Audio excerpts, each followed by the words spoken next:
안녕하세요. 제 2024년 지방직 공무원 9급 저희 행정학 바로 이제 해설 강의를 해보도록 하겠습니다. 자, 원래 일단 시험 문제가 굉장히 어려웠는데요. 여러분 일단은 하나하나 문제 맞춰 나가볼게요. 바로 문제풀이부터 가고요. 총평은 따로 이제 올려드렸으니까 그거 한번 참고 부탁드리도록 하겠습니다.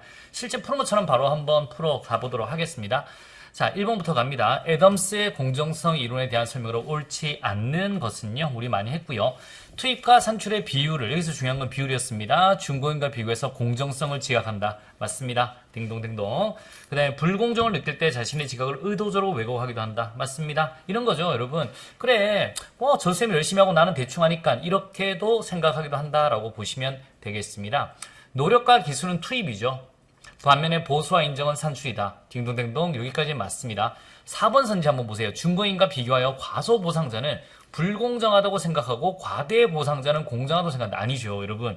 이거는 우리 공부를 어떻게 하냐면 과소보상이든 과대보상이든 전부 다 이제 동기가 유발됩니다. 물론 어디가 좀 더 유발되냐면 과소보상 같은 경우는 좀 더 동기가 유발되지만 과소보상, 과대보상 모두 다 불공정하다고 인식한다라고 수업 시간에 말씀을 드렸습니다. 그러니까 내가 막 딴 쌤보다 수업 시간에 만약에 시수표를 더 받아요. 그러면 어떤 느낌이냐면 이거는 좀 더 해줘야 되지 않나? 이런 느낌도 받는다라고 머릿속에 떠오르시면 됩니다. 정답은 4번 되겠습니다.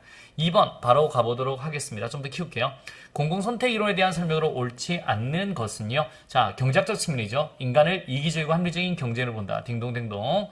비시장적 의사결정, 즉 정치학이나 우리 행정학적 측면을 경제학적 관점을 연구한다. 맞는 말 되겠습니다. 뷰캐넌, 툴럭 대표적이죠. 오스트롬 등이 대표적인 학자이다. 맞는 말 되겠습니다. 자, 경제 주체의 집단적 선택을 중시하는 방법론적 집단주의. 노노노. 여러분 경제학적 측면은요. 방법론적 개체주의다라고 하셔야 돼요. 개체주의다. 이렇게 딱 바꾸시면 정답 바로 4번 가도록 하겠습니다. 피터스 우리 많이 했죠. 피가 팍 터졌다. 시, 신, 참탈, 독, 연계네. 시, 신, 참, 탈. 정답 2번이죠. 그럼 뭐라고 해야 되는 거예요? 신축적입니다. flexible, 유연한 모형이 나와야 되겠죠. 그래서 2번이 틀렸습니다. 4번입니다. 지방공무법상 공무원 인사이동, 즉 내부 임용 이런 내용 문제인데 옳지 않는 것은요. 전직은 직렬을 달리한다. 맞습니다. 전보는 같은 직급 내에서 보직 변경을 말한다. 맞는 말 되겠습니다. 강임 되겠습니다. 같은 직렬의 하위 직급이 없는 경우 다른 직렬의 하위 직급으로는 이동할 수 없다. 틀렸습니다. 이동할 수 있다. 이거는 저희가 한번 문제 풀었던 문제입니다. 이건 그래서 정답 3번 하셔야 되는 거고요. 지방자치의 단체장 또는 지방의회 의장은 공무원을 전입시키려고 할 때는 해당 공무원이 소속된 지방자치단체장 또는 지방의회 의장의 동의를 받아야 된다. 이건 법령 내용이 딱 나와 있는데 이건 한번 생각을 해보세요.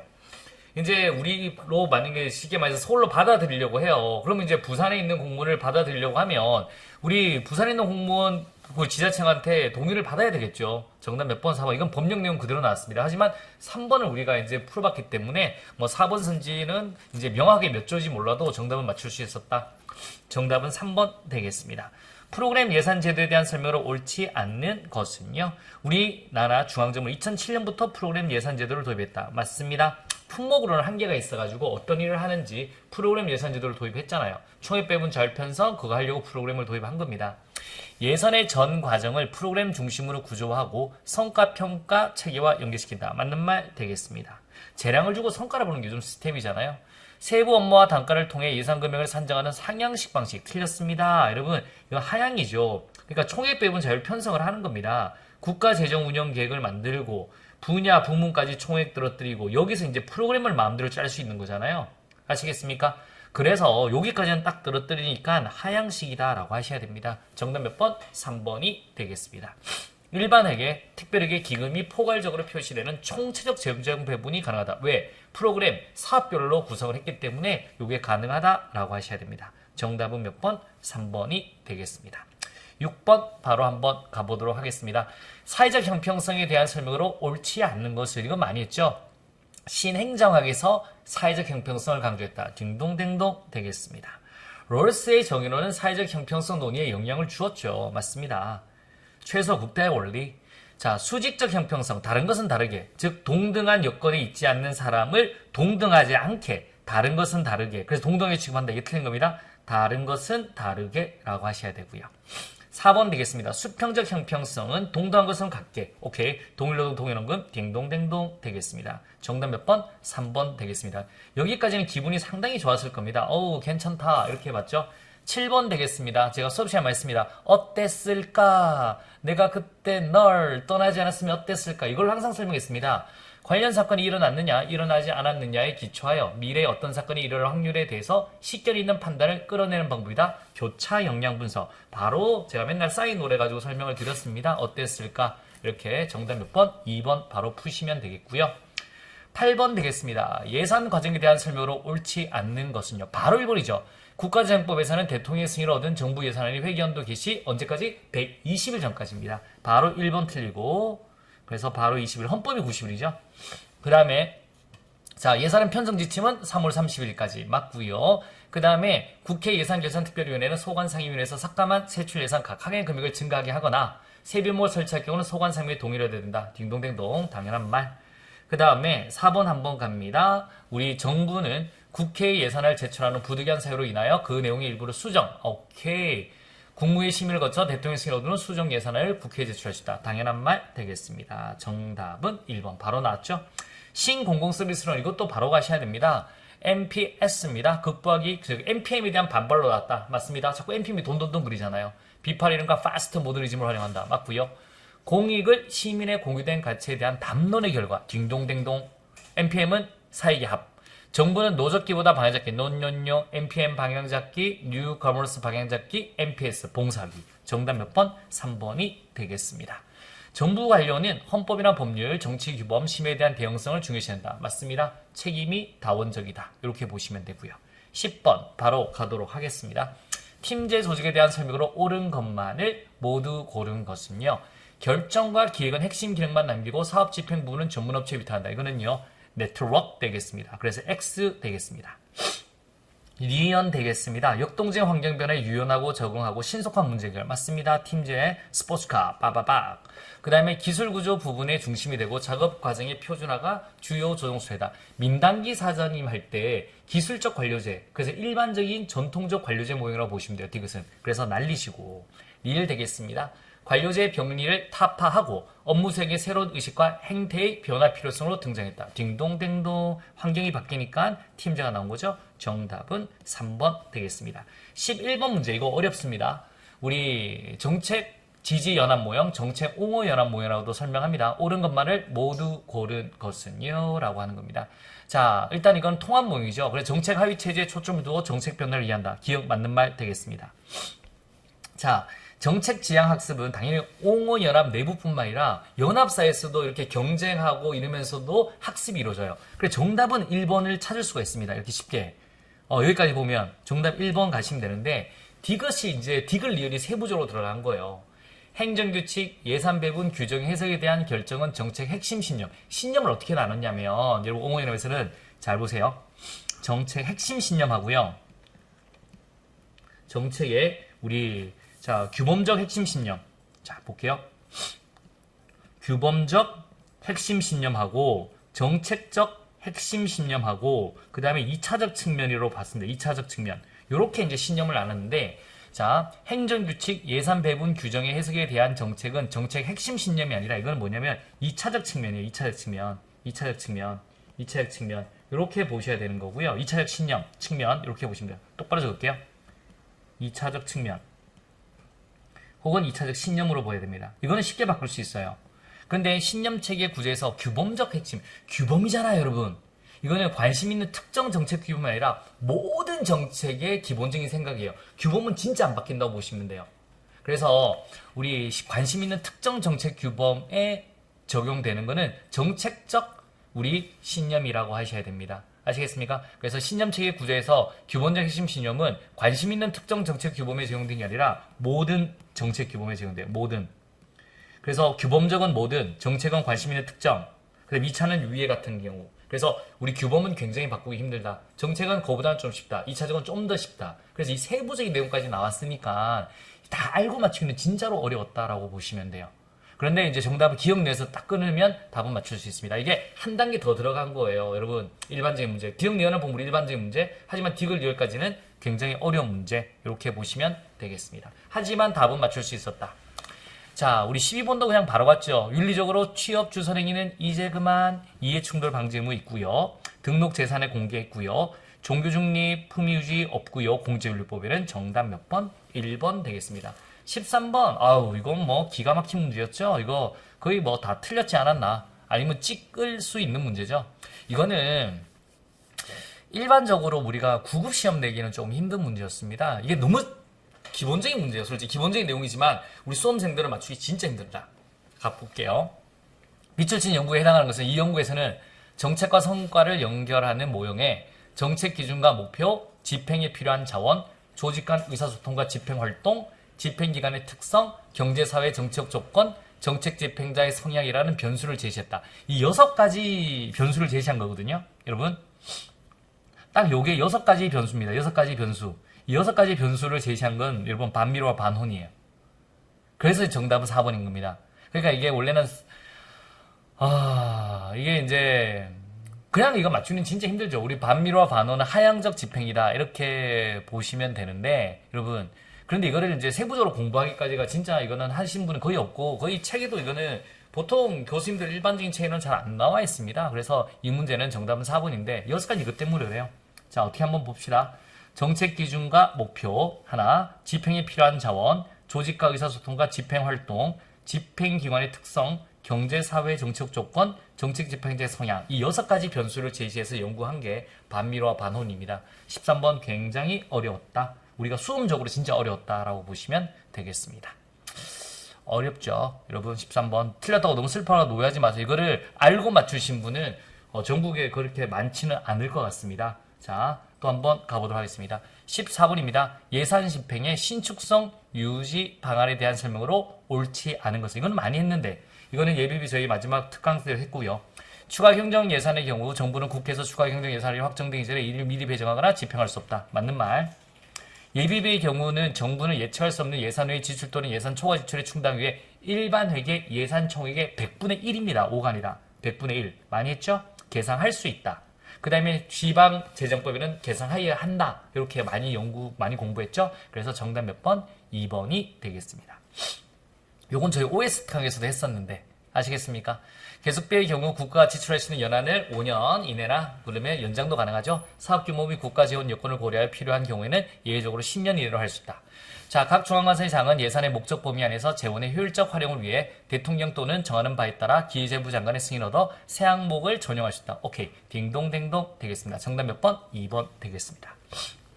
15번. 이것도 어려웠어요. 이것도 지방자치법에서 내면, 지방자치론에서 내면 별 상관이 없는 문제였어요.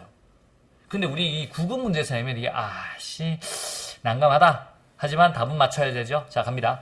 지방지형기업의 관리자는 1번 선지는 우리 아는 선지입니다. 해당 지방자치단체의 공무원으로서 지방지형기업의 경영에 관하여 지식과 경험이 풍부한 사람 중에서 누가 임명한다? 지방자치단체장이 임명한다. 요거는 기출로 나온 한 번 선지예요. 요건 알 수 있습니다. 자, 지방공사를 설립하고자 하는 시장, 군수, 구청장은 설립 전에 행안부 장관과 협의된다. 이거 뭐야? 라고 일단 물음표 한번 던지세요. 지방자치단체는 상호 규약을 정하여 다른 지방자치와 공동으로 지방공사를 설립할 수 있다. 있겠죠? 같이 해야 될 일이 있으면 이거는 규약을 통해서 설립할 수 있다. 있습니다. 여러분, 있는 거, 요 내용 있고요. 지방자치단체는 지방지형기업을 설치 경영하는 경우는 그 설치 운영의 기본상을 조례를 정해야 된다. 이것도 맞는 내용. 여러분, 2번이 왜 틀렸냐면 시장, 군수, 구청장이잖아요. 기초자치단체장이잖아요. 누구한테 물어봐야 될까요? 광역자치단체장한테 물어봐야 돼요. 아시겠습니까? 광역은 행안부 장관과 협의를 해야 되고요. 그러니까 뭐냐면 시장, 군수, 구청장은 그 다음에 이제 우리 광역시장, 그 다음에 도지사, 오케이? 특별시장. 이분들과 협의를 해야 되는 거고요. 만약에 우리가 특별시장, 그 다음에 광역시장, 도지사는 행안부 장관과 협의를 해야 되는 거예요. 그래서 2번이 틀린 겁니다. 이 내용 굉장히 조금 어려웠다라고 보시면 되겠습니다. 됐나요? 그래서 이게 이제 디귿 3번 같은 게 50조입니다. 지방공법 50조. 4번이 지방공법 5조에 대한 내용이다 라고 보시면 되겠습니다. 어려움이 있다 없다? 없다. 이건 7조. 그래서 정답 2번 되겠습니다. 갑니다. 16번. 이건 또 우리 또 많이 했었던 문제인데 그렇죠. 이것도 오랜만에 나오죠. 이거는 일반적으로 그렇게 자주 나오는 거 아닌데 저희는 뭐 우리 항상 문제할 때 뭐 경계 분석, 분류 분석, 계층 분석, 제가 논문을 보고 나서 정리했는 표가 있죠. 이거 정도 이해하기 힘들어서 논문으로 이해해가지고 여러분들 이해시켜 드렸는데, 자 보세요. 원인이죠. 요거는 이제 저희들 우리 메모사에서 한번 풀어봤을 겁니다. 이거 구체적으로 나와서 요 선지 나왔습니다. 문제사항에 가능성 있는 원인, 개연성 있는 원인, 행동 가능한 원인. 이거는 이제 원인을 보니까 계층 분석을 했는 거고요. 정책 문제에 관해 서로 다할 때는 가정의 창조적 정어를 목표로 하는 거 if죠. 그래서 가정 분석 두 개가 바뀌었네요. 그래서 틀렸네요. 자, 시네틱스 유추 분석입니다. 문제들 사이의 유사한 관계를 인지하는 것이 분석가의 문제 해결 능력을 크게 증가시킨다. 오케이, 유추 분석이죠. 이렇게 보시면 되는 거고요. 분류 분석입니다. 이제 분류한다고 그랬죠. 경계 분석, 분류 분석. 문제 사항을 정의하고 분류하기 위해 사용되는 개념을 명확하게 하기 위한 기법, 맞는 말 되겠습니다. 정답 몇 번? 우리 4번 되겠습니다. 제 강의를 들었거나 제 문제를 풀었던 분들은 뭐 16번 문제는 기본적으로 편하게 맞추셨는데요. 그렇지 않은 이제 우리 수험생 같은 경우는 이게 좀 낯설을 수가 있었습니다. 왜냐면 이 부분이 이제 말로만 탁 나오면 문제로 그렇게 많이 나오는 문제가 아니어서, 그래서 저도 이제 이거를 설명할 때 그래서 이제 논문을 보고 이렇게 여러분 표로 만들어서 드렸었는데, 그래서 이거는 이렇게 보시면 뭐 큰 문제는 없고, 기억 나머지 같은 경우는 저희들 한번 메모사에서 한번 구체적 문제로 만들어 냈던 거라서 한번 보시면 되겠습니다. 자, 17번 한번 볼게요. 이것도 어려웠습니다. 이게 어려운 게 아니라 이거는 답이 없네? 뭐 이런 느낌 받았을 문제였어요. 자, 갑니다. 저희는 우리 소가지고 설명했죠. 분류는 이랬습니다. 1등급, 2등급, 3등급 맞죠? 등급 기준표 맞습니다. 그 다음에 비계량이다. 한 마리 전체 가지고 가니까 이렇게 설명했습니다. 오케이. 너는 1등급 써야. 너는 2등급 써야. 서열법은 너는 소중에 1, 너는 2. 그래서 비계량적 방법 한 마리 가지고 가죠? 이거 너무 많으면 힘들댔죠. 제가 10,000명 같으면 줄 못 세운다 그랬습니다. 그래서 이거는 적은 소규모 조직에 적절하다. 맞는 말 되겠습니다. 자, 3번 보세요. 점수법은 직무와 관련된 평가 요소를 선정하고, 맞습니다. 각 요소별로 중요도를 부여해요. 그 다음에 다시 점수를 매기는 거예요. 부여하는 과정에서 여기서 계량을 통해 명확하고 객관적인 이론적 증명이 가능한 게 아니라 여기까지 중요도를 부여해요. 이제 그러니까 각 요소별로 중요도가 있을까? 여러분 소로 따지면, 여러분 소 같으면 등심이 제일 중요합니다. 그럼 등심의 중요도를 5 때리고, 여러분 소머리 별로 안 중요해요. 그거 1 때리고, 꼬리 뭐 0.5 때리고, 이런 때린 다음에 이제 점수를 부분별로 매기는 거예요. 그래서 각 요소별로 중요도를 부여하는 과정에서 계량을 통해 명확하게 이루어지는 게 아니라 일단 중요도를 매기고 거기에 대한 점수를 매기면서 이제 나오는 거죠. 그래서 요 긴 문장에서 중간에 탁 드러낸 거예요. 맞는 문장에서. 그래서 이게 굉장히 힘든 거였어요. 요 내용도 맞는데 중간에 딱 맞는 문장을 드러내버린 거지. 4번 보세요. 요소 비교법은 조직 내 키잡, 기준되는 소를 기준으로 부분적으로 매긴다 했습니다. 맞는 말 되겠습니다. 그래서 기준 직무의 평가 요소를 상호 비교하여 상대적 가치를 판단하는 방법이다. 맞는 말 되겠습니다. 18번 어려웠죠? 제 책을 보시면 제 행복 노트 몇 페이지죠? 행복 노트 보면 우리 그레인과 댄스로가 있습니다. 조직 파트에 저희들 한번 보시면 여기 있는데, 여기 저희 97페이지 보면 나오죠. 우리 그랜과 댄소로의 수직적 쌍방관계 연계 이론. 이게 이거예요. 이게 안 보이네. 저희 97페이지에 요게 이 내용이에요. 리더와 구성 교환 이론. 저도 이거를 책에 넣으면서 수업 시간에 맨날 그렇죠. 뭐 이거 내 집단, 윤석열 정부 와가지고 막 이렇게 이야기하면서 수업을 했던 적도 있는데, 그게 이렇게 또 나올 줄은 몰랐습니다. 나올 줄은 몰랐는데, 이것도 쉬운 문제는 아니었습니다. 굉장히 어려웠던 문제 같습니다. 자, 우리 내 집단, 외 집단 했죠. 내 집단. 내가 회사에 있으면 나랑 친한 아이들 있잖아요. 그래서 우리 회사에서 라인이죠. 라인. 그래, 내 집단에 속한 구성원이 많을수록 집단의 성과가 높아진다고 본다. 맞습니다. 그 다음에 리더와 구성원이 파트너십 관계로 발전하는 과정을 리더십 메이킹이라고 하거든요. 리더와 구성원이 파트너십 관계를 발전하는 과정을 리더십. 처음부터는 바로 안 만들어져요. 처음에는 보세요. 가만히 일을 한번 시켜본다고요. 대부분 이제 그 다음에 이제 얘한테 좀 더 재량을 줘봅니다. 그러면서 서로 이제, 오케이, 재량을 주면서 잘하면, 그러면서 이제 서로, 그렇다 우리 상사가 나를 챙겨주네? 이런 식으로 해서, 이런 우리 교환이 이루어지면서 리더십이 만들어진다. 파트너십. 이렇게 보시면 돼요. 그러면서 내 집단이 만들어지는 거거든요. 리더가 모든 구성원을 차별 없이 대화하는 공정성을 중시한다. 아니죠. 이게 리더와 구성원의 교환 이론이 뭐냐면, 일반적으로 리더가 전체 집단에 대해서 어떤 행동을 하느냐가 그 전까지 리더십이었습니다. 여기에서는 개별적으로 내 집단과 외 집단을 구성한다. 근데 내 집단이 많을수록 성과가 잘 나온다. 그래서 나중에는 전체 다 내 집단으로 어느 정도 만들면 좋겠다. 이렇게 가는 거예요. 그래서 디귿이 틀린 겁니다. 정답 몇 번? 1번인 거고요. 리을 한번 보세요. 리더와 구성원이 점점 높은 도덕성과 동기 수준으로 서로를 이끌어가는 상호관계를 중시하는 게 아니라 리더와 구성원이 어떤 관계냐면 우리 내 집단한테는 우리 정보 공유도 많이 하고요. 이걸 해봐라 라고 업무도 많이 주고 이러면서 이제 와 내가 인정받는다라고 싶어가지고 이제 점점점 우리 내 집단이 되는 겁니다. 외 집단한테는 딱 규정에 있는 일만 시키는 거고요. 그렇게 하는 겁니다. 그래서 도덕성과 동기 수준으로 일가를 중시한다. 이 내용은 틀린 내용입니다. 아시겠습니까? 그래서 정보 공유하고 일을 많이 주고 업무 외로 딱 이제 발전할 수 있는 일을 주면서 이러면서 이제 서로 이제 되는 거지. 도덕성 이런 거 X. 정답 몇 번? 1번을 하셔야 되겠습니다. 우리 그래서 이제 LMX라고 하죠. LMX 이론인데 요즘에 이것도 그렇습니다. 야 여기까지 이게 나왔다. 저도 책에 넣으면서 설마 이거 내겠어? 라고 생각하면서 넣었는데 수업 시간에도 제가 여기까지 내지 않을 것 같아요. 뭐 나온 적이 없어요. 라고 말씀을 드려가지고 좀 민망을 하지만 출제가 냈는데 어떻게 근데 저희는 책에 있고 수업은 했었습니다. 그러면서 이제 우리 윤석열 대통령 한동훈 이런 설명을 했었는데 좀 그랬네요. 여기까지 나오기 좀 어렵게 나왔다. 이거 문제 좀 어려웠다 라고 생각하시면 돼요. 틀려도 너무 슬퍼거나 노여하지는 마셔라. 자, 정착의 발달에 대한 설명으로 옳지 않는 거. 이거는 나중에 이제 한번 나온 적은 있죠. 이 문제는 7급 문제에서 한번 나온 적이 있는데 1951년 정책지향이라는 논문은 정착의 정체성 확립에 기여했다. 맞습니다. 그런데 사이먼한테 밟혔다라고 했죠. 라스웰은 1970년 정책학 속에서 맥락지향성, 이론지향성 이라고 아니죠, 여러분. 우리 라스웰은 맥락지향과 뭐예요? 문제지향입니다. 문제지향. 문제지향성. 그 다음에 학제적 관계, 연합학문지향. 그다음 오케이 맞습니다. 문제지향성. 그래서 2번 틀렸고요. 1980년대 정책학 연구는 정책 형성, 집행, 평가, 변동 등 다양한 분야로 확대되었다. 맞는 말 되겠습니다. 자, 드론은 정책 결정 단계를 상위 정책 결정, 정책 결정 이후에 최종 모형. 맞는 말 되겠습니다. 정답 몇 번? 오케이, 2번 되겠습니다. 20번은 제가 마지막에 보호주만이 출제가 될 거다라고 해서 마지막 법력 특강 2주일 전에 한번 했죠. 왜냐면 무어 나왔고, 그 다음에 넛지 나왔고, 요번에 보호주만이 아주도 아무 시험에도 안 나왔다. 그래서 공부가치 실패론에 대한 설명을 드리고 문제도 만들어서 저희들 마지막 미러링에 넣었습니다. 그런데 이제 이게 7급은 나올까 9급 나올까를 몰랐는데 이게 아직 한 번도 안 나왔다. 그런데 이번에 이제 나왔기 때문에 이제 저희들 바뀐 세행장의 문제는 거의 다 나왔다라고 보시면 돼요. 무어는 공가치 실패를 진단한 도구로 공가치 지도 그리기. 매핑은 보우주만이 한 겁니다. 이렇게 두 개 바꿔서 낸 거예요. 그래서 보우주만이 매핑 이론을 쓴 거고 그 다음에 공공기능에서 생산된 순 공공가치를 추정하는 공가치 회계를 제시한 거는 무어가 한 겁니다. 여기 또 어려웠어요. 하지만 우리는 딕을 리얼 보고 맞췄으면 됐어요. 그래서 이건 정답 맞추지는 어렵진 않았습니다. 우리 전략적 삼각형 모델은 정당성과 지지, 운영 역량, 공가치로 구성된다. 여러분 이건 맞고 이건 저번에도 나왔기 때문에 맞습니다. 리얼도 보세요.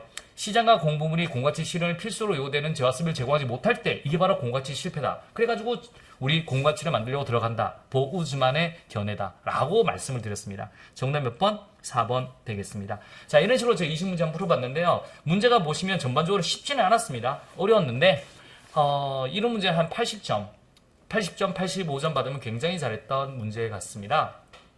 이건 7급보다 웬만한 7급보다 문제가 더 어렵게 나왔습니다. 이제 이렇게 보면 좀 더 수준 있게 공부를 해야 되지 않느냐. 그런데 제 강의는 일단 보시면 알다시피 빵꾸가 그래도 다른 교수님보다는 덜 나는 편인 거죠. 그런데 왜냐면 기본적으로 이렇게 핸드 쓸 때도 작년 같은 경우도 블랙스버그서나 이런 거 요즘에 보면 교수님들이 아주 기본적인 베이스, 행정학적인 관점에서 기본적인 베이스로 문제를 좀 출제를 많이 하는 것 같아요. 어려운 문제로 한두 개. 그런 문제를 이제 수업 시간에 중간중간에 이제 설명을 드리고 이제 그렇게 하면서 이제 그 문제가 또 출제가 돼서 이제 좀 좋기도 하고 좀 슬프기도 하고 한데 여러분도 이제 공부할 때 일단 가장 기본적인 맞출 수 있는 걸 다 맞추시고요. 나머지는 제가 이렇게 농담 참아 웃으면서 던지는 것들도 귀를 한번 담아주세요. 저도 꾸준히 이제 논문들 보고 꾸준히 이제 교수님들 또 새로운 우리 논문들을 계속 보면서 있거든요. 그러면서 흐름을 보면서 잡아내는 건데 내년도 역시 이러지 않을까요? 여러분. 그래서 우리 이런 행정학 표면적인 것도 확실히 하고 그 다음에 중요하고 어려운 거는 마지막에 또 제가 정리하겠습니다. 원래도 이제 보호조만 같은 경우는 원래 나올 것 같다. 그래서 마지막 특강을 했는데 결국 나왔던 문제였습니다. 그런데 좀 더 이제 앞으로는 더 깊이 있게 해야죠. 나오는데 더 깊이 있게 출제를 해버리니까 이런 문제들이 있는데 여러분들 준비 잘 하시고요. 근데 너무 어려운 문제 할 필요 없고요. 가장 기본적인 거 하고 그다음에 나중에 어려운 거는 저한테 맡겨라라고 생각을 듭니다. 자, 굉장히 고생하셨고요. 이제 또 좋은 결과 있으신 분들은 합격하시면 되고 아닌 분들은 또 다시 열심히 힘내서 공부하면 되겠습니다. 자, 그동안 굉장히 고생하셨고요. 공당에서 강의하는 김규대였습니다. 수고하셨습니다.